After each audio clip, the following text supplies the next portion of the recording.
Ito po ang ating responsorial psalm. May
the name of the Father, the Son, and of the Holy Spirit. Amen. The grace of our Lord Jesus Christ and the love of God and the communion of the Holy Spirit be with you all. And with your spirit. My dear brothers and sisters, let us acknowledge our sins and to prepare ourselves to celebrate the sacred mysteries. I confess to Almighty God and to you, my brothers and sisters, that I have greatly sinned in my thoughts and in my words, in what I have done and in what I have failed to do, through my fault, through my most grievous fault.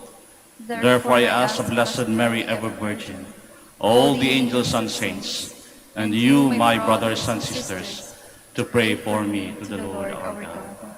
May Almighty God have mercy on us, forgive us our sins, and bring us to everlasting life. Amen.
Let us pray. O God, who through the fruitful virginity of Blessed Mary bestowed on the human race the grace of eternal salvation, grant, we pray, that we may experience the intercession of her, through whom we were found worthy to receive the author of life, our Lord Jesus Christ, your Son, who lives and reigns with you in the unity of the Holy Spirit, God, forever and ever. Amen. Please be seated.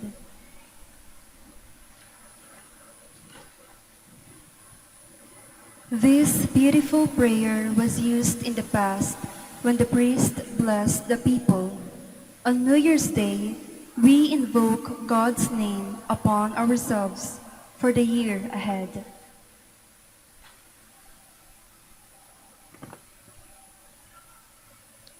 A reading from the book of Numbers.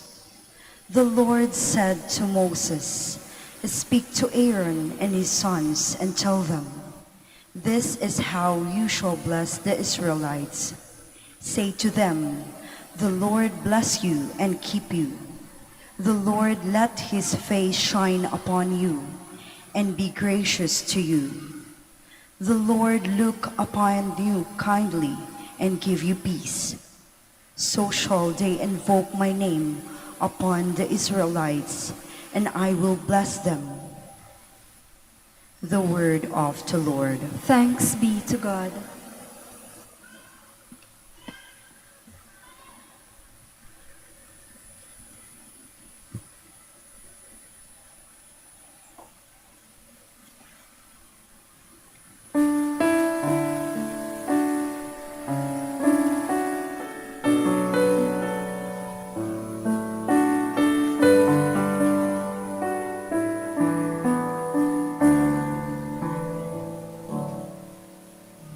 My spirit rejoices in my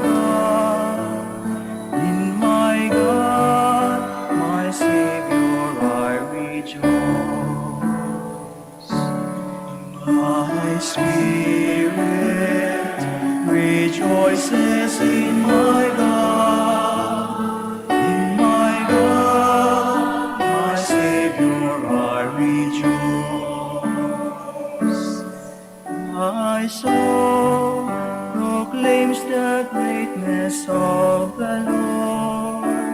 My spirit rejoices in my God, for he has looked upon his lowly servant. From this day will ages call me blessed.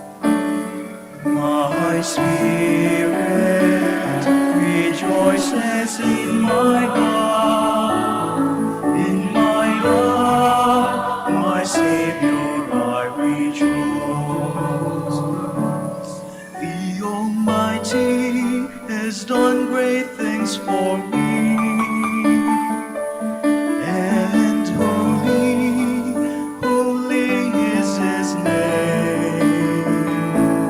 He has mercy in every generation. He has mercy in those who fear his name.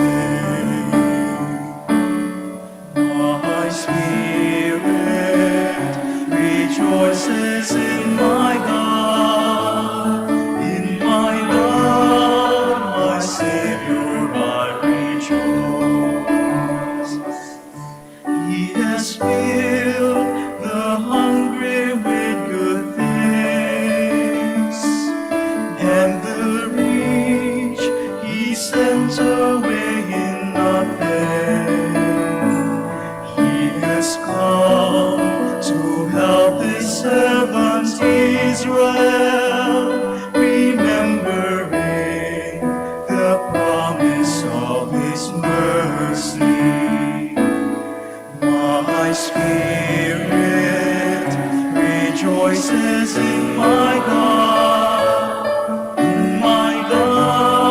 my Savior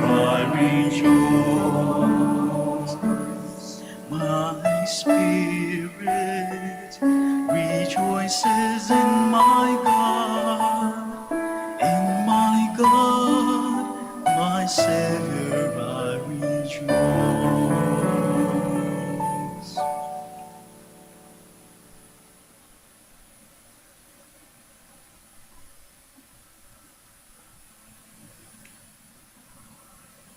When the fullness of time had come, the Son of God became man, born of a woman, Mary, from whom Jesus took his humanity, is the glory of our human race. A reading from the letter of St. Paul to the Galatians. Brothers and sisters, when the fullness of time had come, God sent his Son, born of a woman, born under the law, to ransom those under the law, so that we might receive adoptions as sons. As proof that you are sons, God sent the Spirit to his Son into our hearts, crying out, Abba, Father. So you are no longer a slave, but a son, and if a son, then also an heir through God. The word of the Lord. Thanks be to God. Please stand.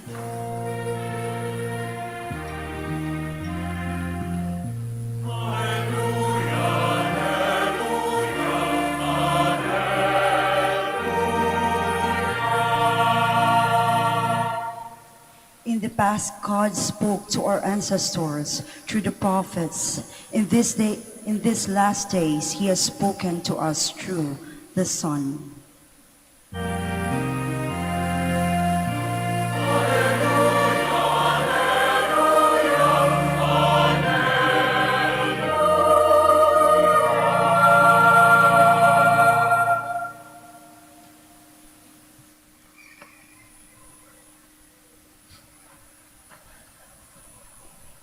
The Lord be with you. And with your spirit. A reading from the Holy Gospel according to Luke. Glory to you, O Lord.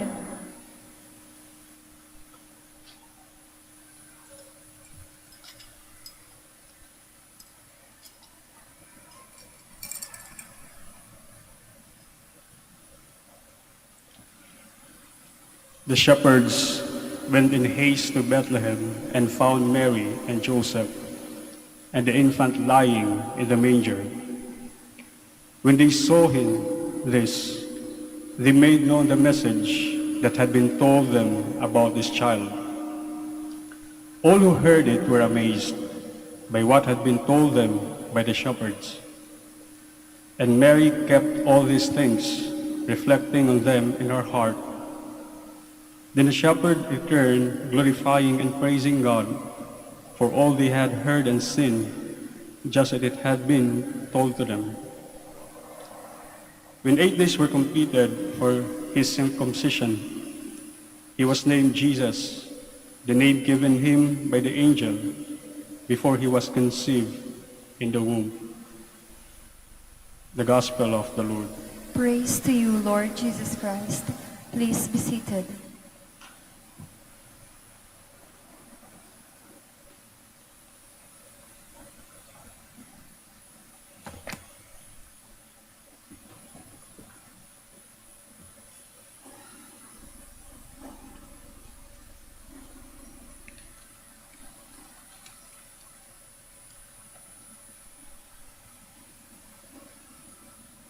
Magandang gabi po sa inyo lahat.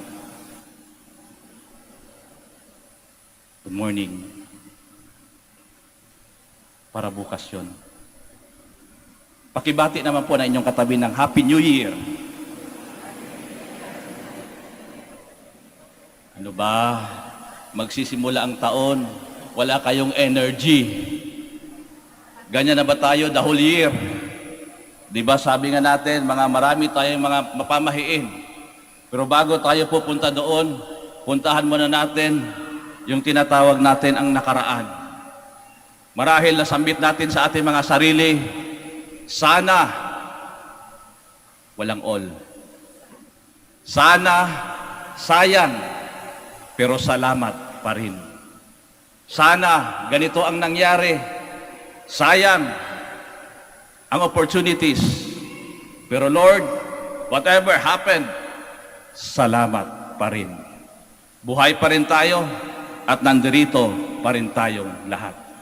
Sabi nga na isang kasabihan, yesterday is history. Alam niyo kung anong pelikula yon? Kung Fu Panda. Yesterday is history. Tomorrow is mystery. Today is a gift. That is why it is called present. Sana, sayang, pero salamat pa rin. Lahat siguro tayo dito, nagpapasalamat sapagkat tayo makakaabot, hopefully ilang oras na lang, makakaabot ng 2022. So, makakahinga tayo ng malalim, sa wakas, nakaisang taon din. Ngayon, marami tayong mga pamahiin kapag tayo po'y sumasalubong sa ating tinatawag na New Year. In terms sa pera, bukas daw, sabi, iwasan nyo raw gumastos kasi whole year kayong gagastos. Bakit? Hindi kayo gagastos? Hindi kayo kakain? Iwasan din daw ang magbayad ng utang. Kasi sabi, baka whole year na kayo mangungutang. Kaya maganda siguro bukas mangutang, no? Bawal din at huwag kayo magpautang kasi hindi na kayo babayaran. Sabi, maglagay ng pera sa bulsa. At sabi nga, ang ilagay daw coins. Pagdating ng alas 12, alugin ito para pampapasok daw ng swerte. Well, tinry ko na yun dati. Mahirap pa rin kami. Magbilang ng pera. Ito, magbilang ng pera sa may pintuan. Bakit sa may pintuan pa? Para ma-hold up kayo. Malaking kamalasan, kakapasok lang ng taon. Mga bagay. Huwag maglabas daw ng kasangkapan. Sino ba naman na maglalabas ng kasangkapan sa New Year na New Year? Kasi malas daw pag maglabas ng kasangkapan o gamit. Huwag nyo na ilabas yung asawa ninyo. Huwag magwalis. Kasi mawawalis mo raw yung kung ano pa man. Huwag maghugas ng pinggan. Ang gamitin nyo raw, paper plates. Ang dami, no? Pag-uugali. Iwasan ang maging mainitin ang ulo at nakasimangot. Kasi whole year ka nang mainit ang ulo at whole year ka nang nakasimangot. Mahirap nga naman yon. Meron kayo kakilalang ganon? Iwasan ang magchismis. Baka maging member ka ng Marites group. Iwasan din naman pala, no? Kasi baka maging member ka ng Mari, anong latest? Sabi dito, suswertehin ka raw kapag bumati ka ng Happy New Year. O Happy New Year sa inyong lahat. Bilog. Pagkaing bilog. Biko. Kung bilog ang lalagyan ninyo. Yung iba nga nagpe-prepare pa ng prutas, 12 daw kailangan. Meron na ba kayo? Ang dami-dami natin pamahiin. Pero sa totoo lang po, wag po kayong kumain ng biko at magpaputok. Perfectly sa recipe po yan. Combination yan ng baka kumakain ka ng biko at nagkamay ka pa, ahawa ka ng paputok, didikit yan. Pagpasok mo sa 2022, wala na ang kamay mo. Kaya wag kayong kumain ng biko at magpaputok. Baka instead na swerte, malas nyo. Magpaputok. Mag-ingat din po. Paglasing, huwag nang magpaputok. Baka instead na swerte, malas ang dadaanin ninyo. Sa damit, yung iba magsusuot na mamaya ng polka dots. Kasi hugis bilog, hugis pera, hugis coin. Huwag na kayo sa coin. Meron pong damit na merong pera, tigi 1,000. Meron pong ganun. Mahirap din po yung coin. Kahit pag ino-offer nyo nga dito pag nag-coin, coin nilalagay ninyo, yung aming mga kolektora nahirapan, mabigat daw. Ang dami-dami natin pamahiin. Minsan, inaano natin na swerte, lucky, pampaswerte, kung ano-ano pa man yan. But remember this, yung swerte o yung lucky, kung ano man yan, ibig nyo sabihin yan, minsan kasi external yan. Remember this, you are blessed, you are not lucky, you are blessed. You just have to recognize it. You are blessed that you are here. Blessed na po kayo na nakaabot kayo ng 2022. You are blessed that you have your family. You are blessed that you have life with you. You are not lucky. Hindi ka swerte. You are blessed by the Lord. Tandaan natin yan. Okay po yung I don't really mind. I respect your pamahiin. But sometimes, in life, we have to embrace that we are blessed more than lucky. Ang tanong, Father, bakit nga ba yung ebanghelyo ngayon, para bukas actually, sa New Year, is all about Mary, the motherhood of Mary? Sa tingin ko po, simple lang. Because each year, we are reminded of our humble beginnings. We are reminded kung kailan at saan tayo nagsimula. It is good to be reminded every year of our humble and simple beginnings. Today or tomorrow, we are celebrating the motherhood of Mary. The fundamental title, the most important title of Mary, the Mother of God. Lahat ng mga title ni Mama Mary ay nakaugat diyan. The Immaculate Conception is a preparation of Mary, ng Diyos, na si Mary ay gagawin niyang ina ng Diyos. At halos lahat, kung titingnan natin yan, Mary was a mother all throughout her life. Kaya kung titingnan natin, bakit motherhood? Pinapaalala sa atin na lahat tayo dito ay nanggagaling sa isang ina. Sa ating pananampalataya, nanggagaling tayo sa isang ina, Inang Maria. At siguro na ngayon, maganda ding alalahanin natin ang ating mga sariling ina. It's good to be reminded kung saan tayo nanggaling.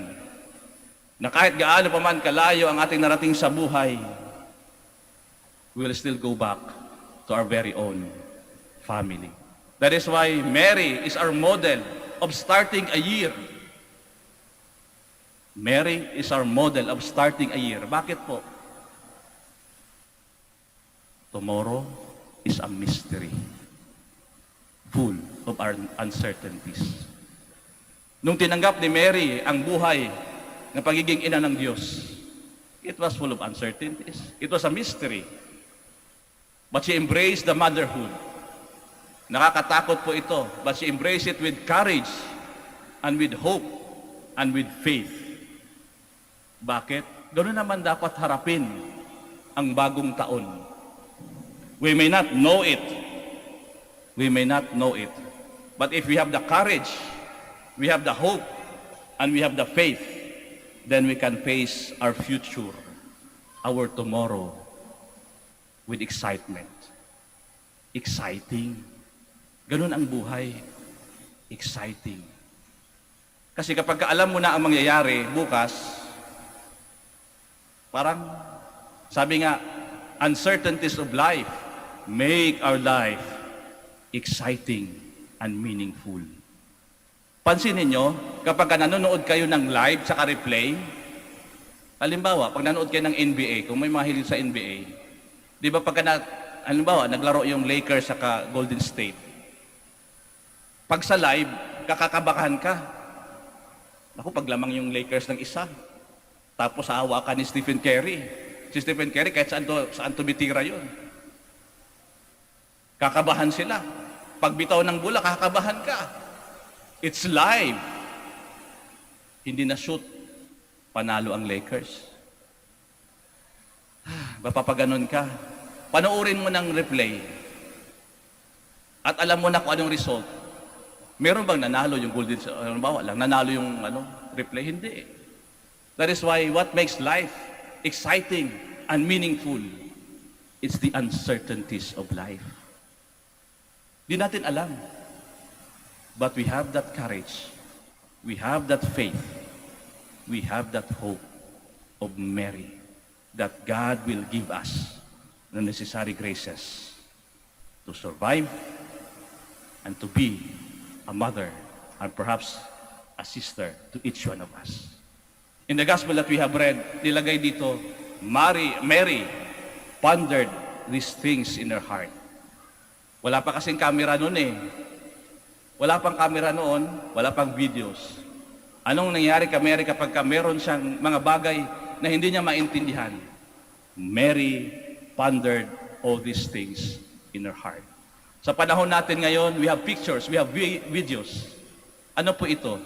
These are the savored moments that we keep in our hearts, that we want them to be treasured for the rest of our lives.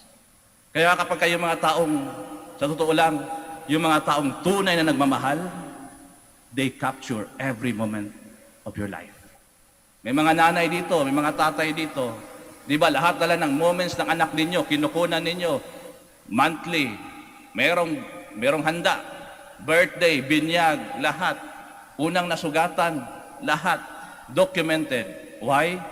Because we want to savor. We want to keep that memories in our hearts. Ganun si Mary. She kept all these things in her heart. Kaya nga siguro sa atin, habang tayo po ay papalating na, haharapin na natin ang bagong taon. Let us be like Mary, full of courage, full of hope, and full of faith. May dalawang image pa akong iwan sa inyo bago po tapusin aking homily. Siguro marunong tayo dito magpalipad ng saranggola. Sa Pangasinense is borarol ba? Borarol. Kite. Pansinin nyo, kapag saranggola, merong mag-ama na nagpapalipad ng saranggola. Habang nagpapalipad sila, sabi nung anak, Daddy, may ilalayo pa ba yung ating saranggola? Meron pa naman, may itataas pa, may ilalayo pa yan. Dadagdagan natin ng tali. Okay? So sabi nung anak, what if, Daddy, puputulin natin yung tali? Lalayo din ba siya? Yes, actually, lalayo din siya. Pero, babagsak siya. Hindi ba? Sa mga marunong dito magsaranggola, alam natin yan. Once pinutol mo yung tali, it will fly, but with no direction. And eventually, it will fall. Ganon din yan sa buhay, sa pananampalataya, sa ating pamilya. The moment that you cut your relationship with your family, that's the moment. Well, perhaps lalayo ka, makakalayo ka, but eventually, you will fall at hahanapin mo ang connection mo sa pamilya mo, sa pananampalataya mo. Never cut that relationship. Always remember the kite. Pag may tali, may control, may direction. Never cut off our relationship with God, especially also with our family. Pangalawa, ewan ko lang kung mahilig pa kayo dito, duyan. Alam yung duyan? Hamak ba ang English doon? Hamak, I don't know how it is pronounced. Duyan. Nung tayo'y bata pa, tayo po siguro ay dinuyan sa sinapupunan ng ating mga ina. 9 months. And for 9 months, yung ating ina ang humahawak sa tiyan. Perhaps kinakantahan tayo. Hindi ko alam kung anong kinanta sa atin. Hindi ko rin alam kung anong kinanta sa akin. Basta, for 9 months, tayo nasa sinapupunan ng ating mga ina.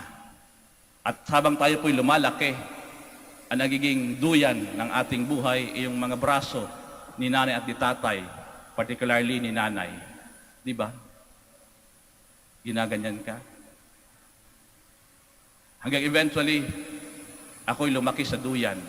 At naalala ko kapag ang nanay ko, Kapag gusto magtrabaho, ilalagay ka sa duyan. Di ba?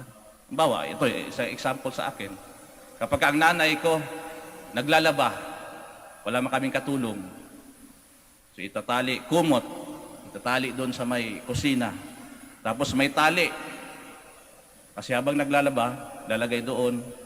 Pag iiyak yung kapatid ko, hihilain niya yon. Andito lang ako. Ibig sabihin, andito lang. Diba? Ganyan. Pag iiyak ulit, ganyan. Dito lang si mama.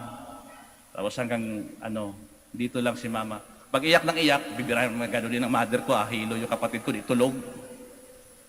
But you see, that duyan, that sense of being relaxed, that sense of being home, that sense of care, may tali. At habang tayo po'y lumalayo sa ating buhay, huwag nating putulin din yun. Na habang tayo lumalayo, sasabihin sa atin, it's okay, I'm just here. It's okay, I'm just here. And I think, as we face the uncertainties of life for this coming 2022, let us remember the kite, yung saranggola. And let us remember yung tinatawag natin na duyan ng ating buhay. Huwag nating putulin ang koneksyon para hindi tayo mawala sa direksyon. Kaya atin pong tatandaan, sabi nga na though there are many uncertainties of life, sabi, never be afraid to trust an unknown future to a known God. Huwag tayong matakot magtiwala sa ditiyak na hinaharap sa isang Diyos na ating kilala. Just like Mary, who gave her trust, her hope, her love. There are uncertainties of life, di katiyakan. But what is certain is this, that God will be there with us. And I think, whatever uncertainties of life, it will be exciting. Let us all stand. Together, let us profess our faith. I believe in one God, the Father Almighty, maker of heaven and earth, of all things visible and invisible. I believe in one Lord Jesus Christ, the only begotten Son of God, born of the Father, before all ages, God from God, light from light, true God from true God, begotten, not made, consubstantial with the Father. Through him all things were made. For as man and for our salvation, he came down from heaven, and by the Holy Spirit was incarnate of the Virgin Mary, and became man. For our sake he was crucified under Pontius Pilate. He suffered death and was buried, and rose again on the third day, in accordance with the Scriptures. He ascended into heaven, and seated at the right hand of the Father. He will come again in glory to judge the living and the dead, and his kingdom will have no end. I believe in the Holy Spirit, the Lord, the giver of life, who proceeds from the Father and the Son, who with the Father and the Son is adored and glorified, who has spoken through the prophets. I believe in one holy, Catholic, and Apostolic Church. I confess one baptism for the forgiveness of sins, and I look forward to the resurrection of the dead and the life of the world to come. Amen. hoping that we will get through this year by relying on your grace, dear Father, as we face new challenges and opportunities. We pray for you, Father, that the Prince of Peace, born of Mary, may guide us as we struggle to incarnate the gospel values in our lives. For every petition we shall answer. God of peace, listen to our prayer. God of peace, listen to our prayer. We pray for our Pope Francis, of the bishops, priests, and deacons. May they be instruments of peace and unity in communities where hatred and division reign. We pray. God of peace, listen to our prayer. We pray for the leaders of nations. May they value dialogue more than dissent, and promote restorative justice so that people may live in tranquility and work for their advancement. We pray. God of peace, listen to our prayer. We pray for all those persecuted because of religion, class, race, gender, or color. May they find support and comfort for those who work for justice and peace, and in their community, we pray. God of peace, listen to our prayer. We pray for the end of the pandemic. May the Lord continue to heal those who are infected, protect those who are in the front lines, and grant eternal rest to those who have died, we pray. God of peace, listen to our prayer. We pray for all of us gathered. May the good Lord protect us against adversity and sin.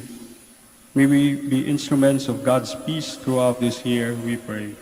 God of peace, listen to our prayer. Let us pray for the urgent concerns of our community and our personal intentions. We pray. God of peace, listen to our prayer. Heavenly Father, hear our humble supplications. Help us to spend our whole life in your service and bring peace to our brothers and sisters. Through Christ our Lord. Amen. Please be seated.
Pray, my dear brothers and sisters, that my sacrifice and yours may be acceptable to God, the Almighty Father.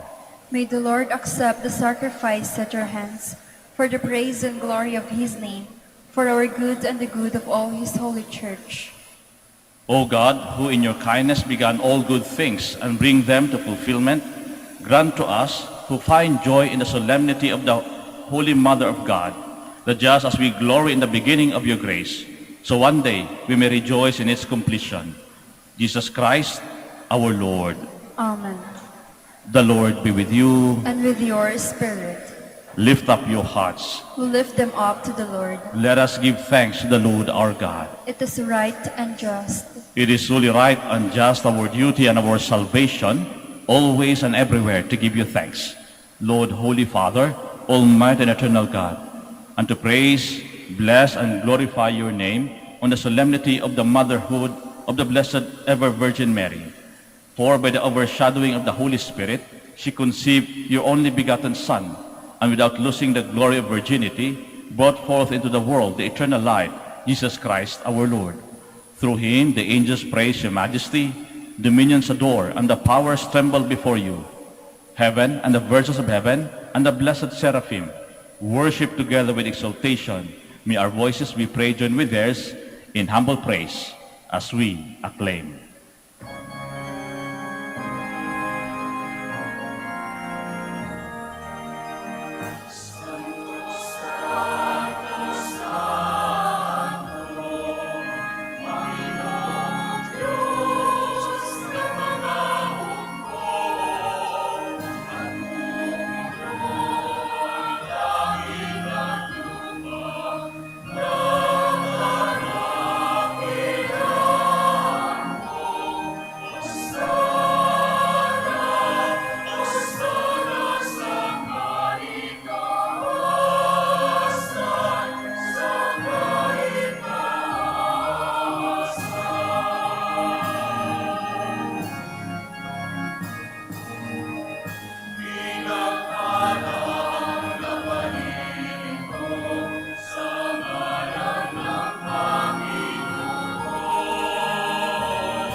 You are indeed holy, O Lord, the fount of all holiness. Make holy, therefore, these gifts, we pray, by sending down your Spirit upon them like the dewfall, so that they may become for us the body and blood of our Lord Jesus Christ.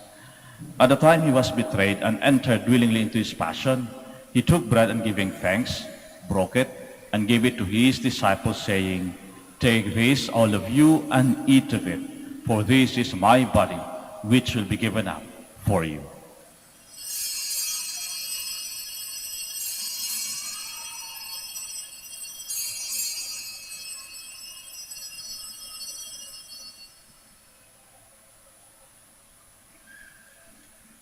In a similar way, when supper was ended, he took the chalice, and once more giving thanks, he gave it to his disciples, saying, Take this, all of you, and drink from it, for this is the chalice of my blood, the blood of the new and eternal covenant, which will be poured out for you and for many for the forgiveness of sins. Do this in memory of me.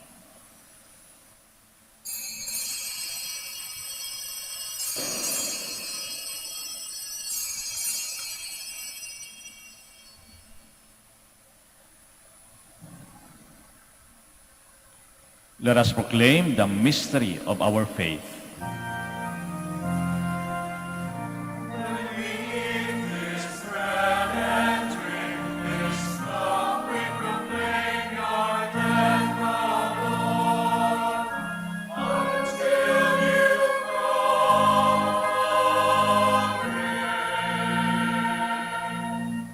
Therefore, as we celebrate the memorial of his death and resurrection, we offer you, Lord, the bread of life and the chalice of salvation, giving thanks that you have held us worthy to be in your presence and minister to you. Humbly we pray that partaking of the body and blood of Christ, we may be gathered into one by the Holy Spirit. Remember, Lord, your church spread throughout the world, and bring her to the fullness of charity, together with Francis our Pope, Socrates our Bishop, and all the clergy. Remember also our brothers and sisters who have fallen asleep in the hope of the resurrection, and all who have died in your mercy. Welcome them into the light of your face. Have mercy on us all, we pray, that the Blessed Virgin Mary, Mother of God, with the blessed apostles and all the saints who have pleased you throughout the ages, may merit to be co-heirs to eternal life, and may praise and glorify you through your Son, Jesus Christ. Through him, and with him, and in him, O God, Almighty Father, in the unity of the Holy Spirit, all glory and honor is yours forever and ever.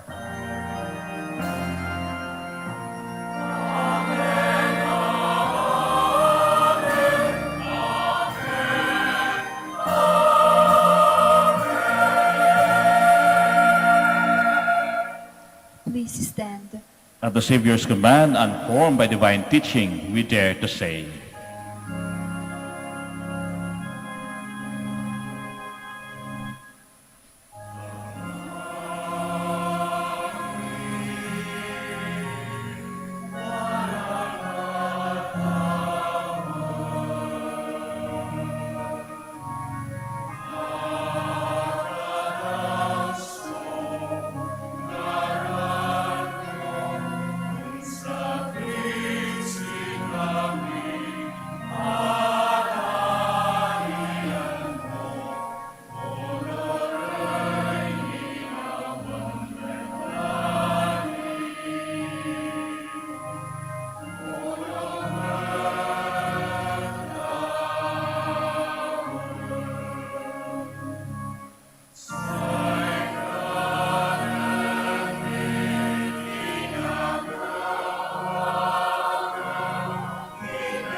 Deliver us, Lord, we pray, from every evil. Graciously grant peace in our days, that by the help of your mercy we may be always free from sin and safe from all distress, as we await the blessed hope and the coming of our Savior, Jesus Christ.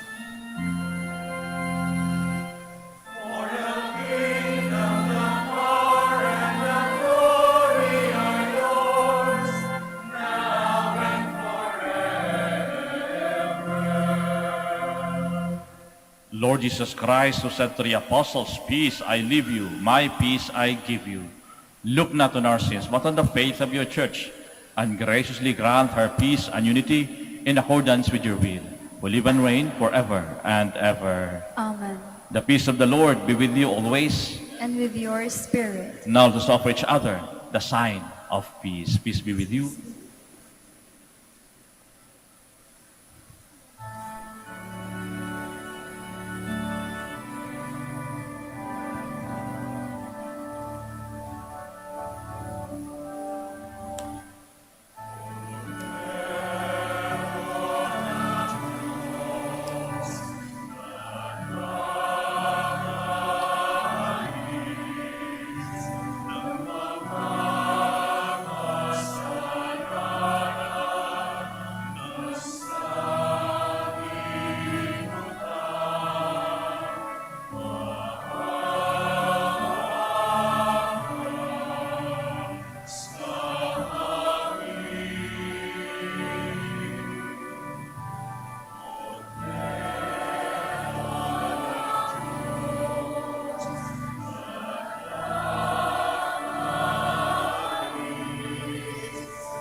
Please kneel.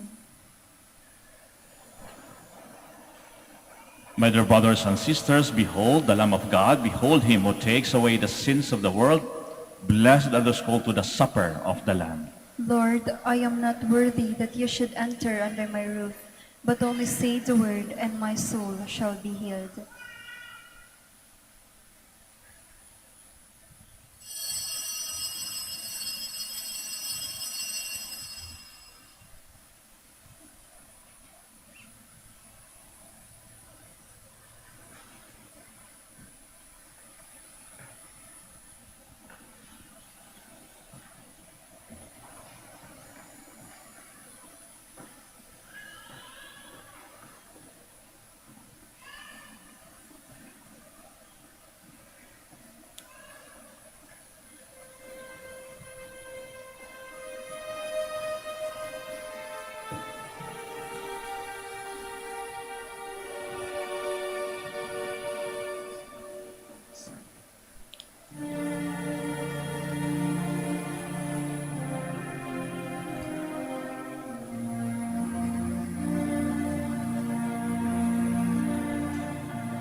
Please kneel.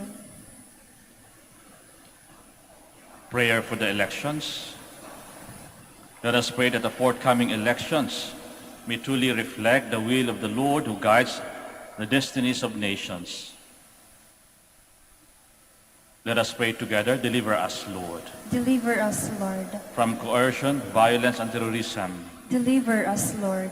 from dishonesty, lies, and all distortion of truth, Deliver us, Lord.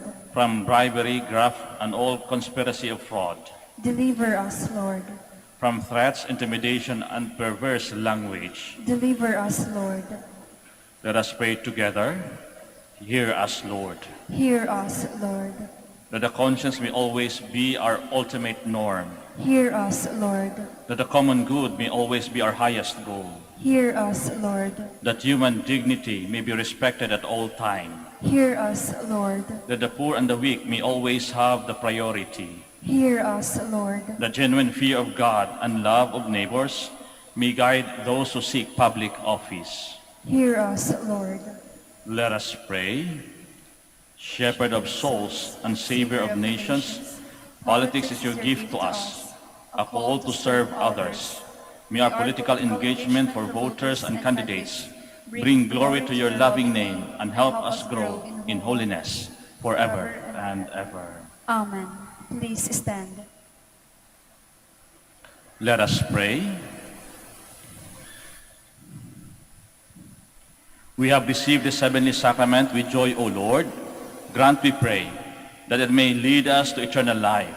For we rejoice to proclaim the Blessed Ever Virgin Mary, Mother of your Son and Mother of the Church, through Christ our Lord. Amen. Bago po ikaw na huli pagbabasbas, nais po namin magpasalamat sa ating choir, sa ating lectors and commentators, sa ating mga Eucharistic ministers, sa ating pong altar servers. Maraming salamat po sa inyo. At sa inyo po na nagsimba ngayon, maraming salamat po sa patuloy ninyong pagsuporta po sa amin. Sa ngalan po ng aming prior na si Father Stephen Redillas OP at si Father Roberto Reyes OP, ang administrator ng parokya, kami po ay bumabati sa inyo ng Merry Christmas and a Happy New Year.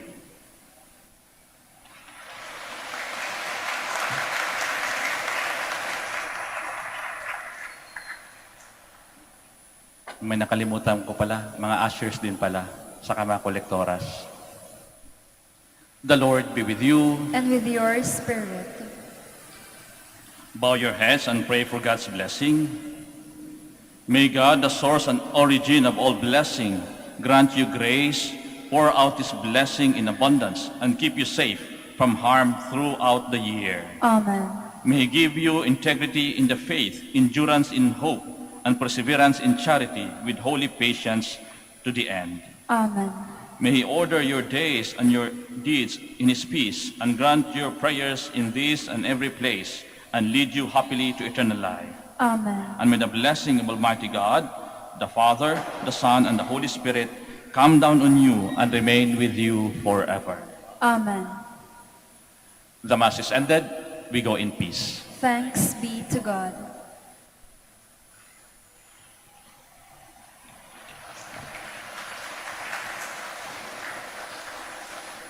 We shall now have the prayer for the blessing of the sick, and afterwards we pray for the blessing of the rosaries and religious articles. Our help is in the name of the Lord. Who made heaven and earth. God, our Almighty Father, by your blessing you give us strength and support in our frailty. Turn with kindness toward our sick brothers and sisters. Free them from all illness and restore them to good health. Through the intercession of Our Lady of the Rosary, Manaoag, so that in the sure knowledge of your goodness, they will gratefully bless your holy name. We ask this through Christ our Lord. Amen. Prayer for the blessing of rosaries and religious articles and images.